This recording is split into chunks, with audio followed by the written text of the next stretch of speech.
José Maria Marim, candidato da coligação PSC-PT do B, pergunta agora para Enéas Carneiro, do Prona.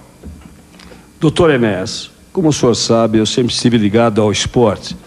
Fui atleta do São Paulo Futebol Clube, presidente da Federação Paulista de Futebol, e está causando uma grande decepção a todos os brasileiros a conduta da nossa equipe nas Olimpíadas.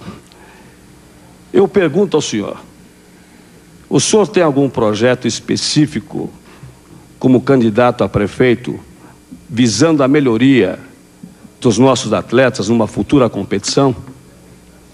Resposta ao governador Marim, resposta sincera, como eu sempre dou. Eu não entendo absolutamente nada de futebol.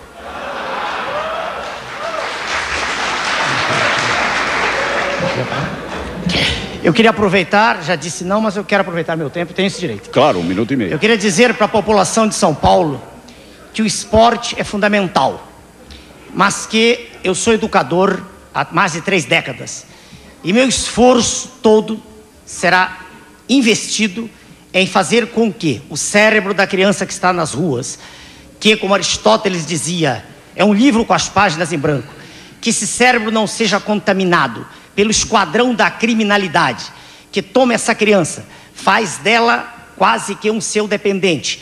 E pouco a pouco essa criança começa a furtar, daqui a pouco a assaltar a mão armada. Eu pretendo, se lá chegar nesse cargo, adaptar ao município o projeto nacional que tinha para a presidência da República. Projeto através do qual todas as crianças, isso aqui não é nada dito como projeto tolo, nécio, de pessoas que nem têm noção do que estão dizendo, trazê-las todas e tenho o aval de desembargadores e juízes de menores. Essas crianças todas terão assistência plena em núcleos pequenos, abrigos, e a partir daí sim, essas crianças serão ressocializadas, essas crianças poderão estar afastadas desse batalhão onde serão integradas.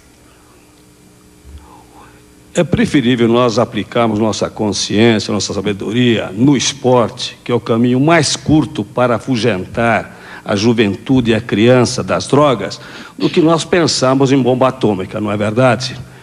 O senhor, me lembro muito bem, aplicava ou defendia a criação da bomba atômica no Brasil. Eu sou diferente, eu acho que o esporte é o melhor caminho para nós criarmos a fraternidade, e nós temos o caminho mais curto para afastar a juventude e a infância da droga, da violência e da criminalidade. O senhor está sendo profundamente infeliz numa crítica violenta feita sem conhecimento de causa.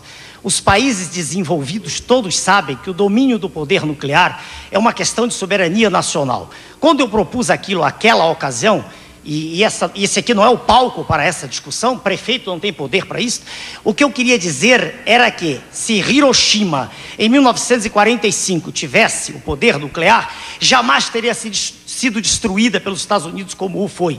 E nada garante que num futuro próximo isso não possa voltar a ocorrer. Dando sequência a esse bloco, o candidato Enéas Carneiro, do Prona, faz sua pergunta ao candidato Marcos Cintra, do PL. Professor Marcos Cintra, como o senhor pretende acabar com problemas como, por exemplo, aquele das filas enormes dos pacientes nas portas dos hospitais? E na mesma ordem de ideias, como o senhor pretende corrigir a distorção do atendimento médico feito, por exemplo, em hospital de elite, hospital particular, e uma unidade da periferia, se os médicos são formados na mesma escola e prestam o mesmo juramento de Hipócrates? Eu quero do senhor, o problema é dos médicos, como tantas pessoas pensam, ou existe uma razão maior por trás disso tudo? Eu diria que o problema da saúde, ele é fundamentalmente uma questão de organização e de gestão. Há vários estudos sendo feitos, já foram feitos inclusive aqui no Brasil pelo Banco Mundial, mostrando que per capita os gastos com a área de saúde são adequados e compatíveis com outros países que têm um atendimento muito superior ao nível de atendimento brasileiro. O que nós precisamos efetivamente é investir pesadamente nos métodos de gestão, na administração, e termos um prefeito que estabeleça um modelo compatível com o sistema nacional. Eu já disse anteriormente que o Sistema PAS é uma ideia muito interessante, que foi inclusive elogiada por estudiosos internacionais que vieram ao Brasil para analisar o modelo, mas que ele foi muito mal implantado. E inclusive nessa atual legislação, o prefeito perdeu o controle absolutamente sobre o sistema e entregou a gestão da saúde, loteou-a a vereadores que não souberam gerir o sistema. É, sobretudo, uma questão de gestão. Há recursos, inclusive há recursos humanos muito adequados no quadro de funcionários da prefeitura. Excelentes médicos, existem hospitais que são referências do ponto de vista de atendimento, inclusive sofisticados, em todo o país. O que precisamos, portanto, é investir pesadamente na gestão e aí, logicamente, vem a questão do controle, a questão do combate à corrupção e da busca de eficiência. Há recursos, há equipamentos, há investimentos. Vamos fazer, por exemplo, os leitos que estão hoje fechados funcionarem. Há leitos que não estão em funcionamento. Com todo respeito ao senhor, o senhor não respondeu exatamente ao que eu perguntei.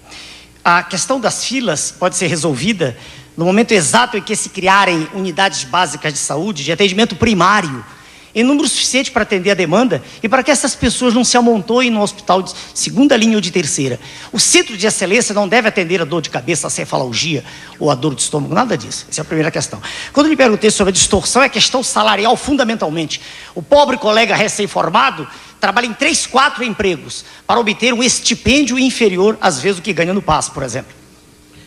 Realmente é uma questão, sobretudo, repito, de gestão, é uma questão de organização, é uma questão fundamentalmente de se estabelecer um modo de funcionamento que seja mais adequado. Agora, repito, nós não podemos fazer com que São Paulo seja uma ou duas cidades de São Paulo que não estejam adequadas ao sistema SUS de municipalização da saúde. É um sistema adequado, é um sistema bom, é um sistema que conceitualmente é consagrado hoje e fundamentalmente deve prestar um bom serviço. São Paulo, portanto, deve reverter esse modelo, voltar a um sistema de municipalização de saúde, mas com muita cobrança, muita competência e muito controle, coisa que está hoje faltando por completo na administração do sistema de saúde de São Paulo.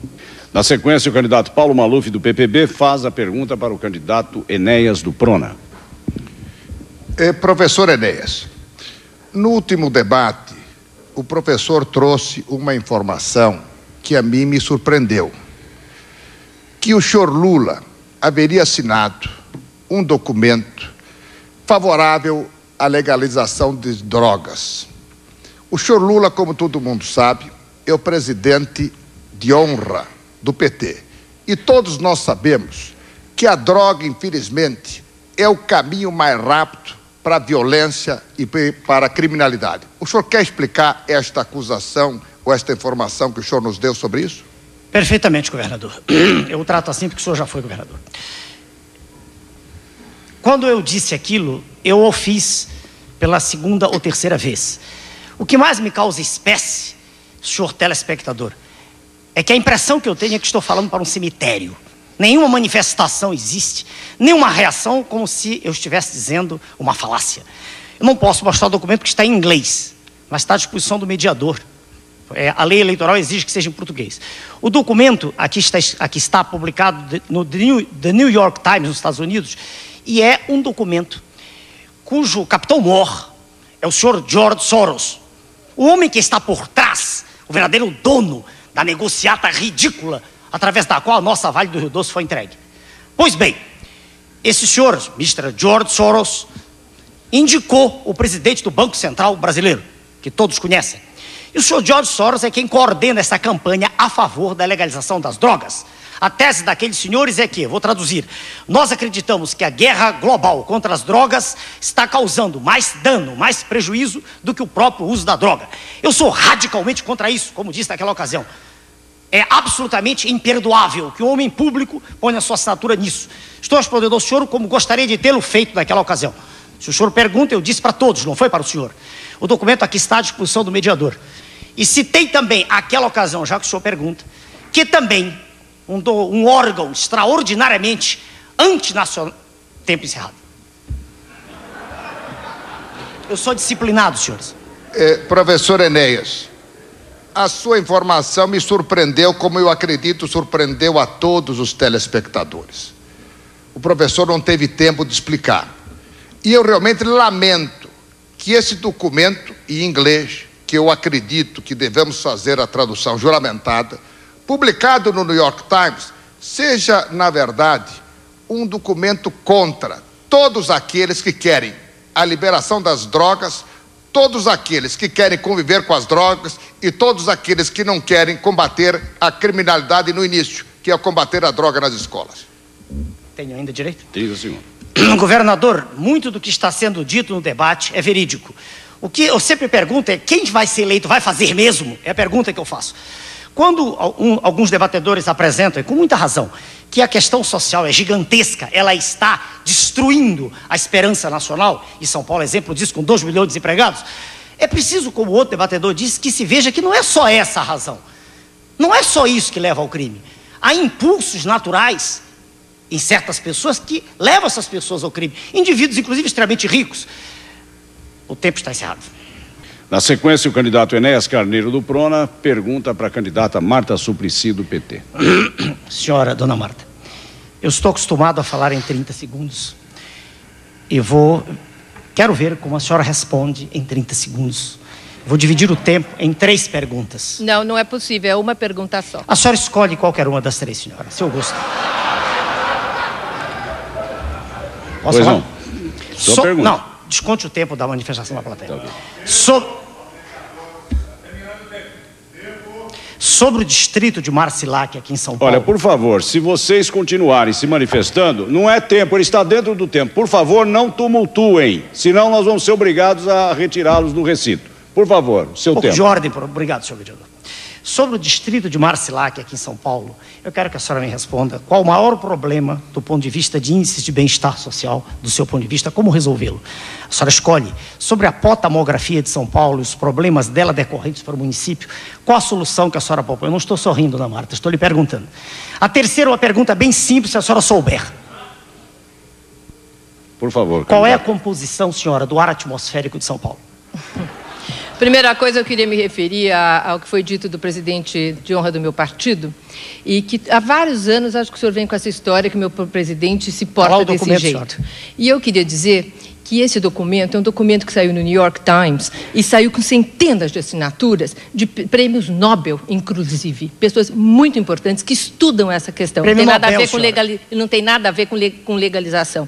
É uma forma diferente de combater o narcotráfico sem se submeter à política americana, como vem sendo feito, inclusive pelo presidente Fernando Henrique Cardoso, que o senhor critica tanto em relação à autonomia do Brasil.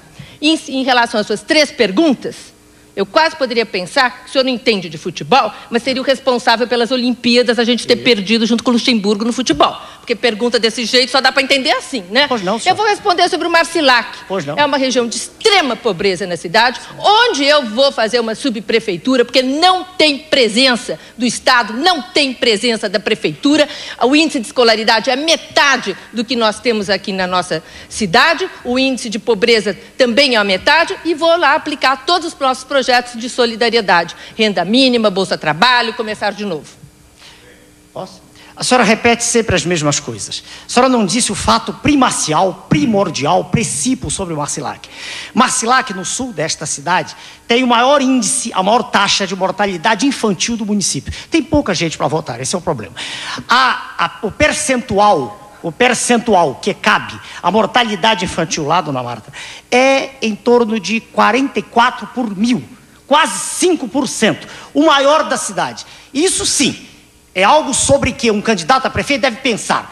Um dos índices de bem-estar social mais importantes no momento.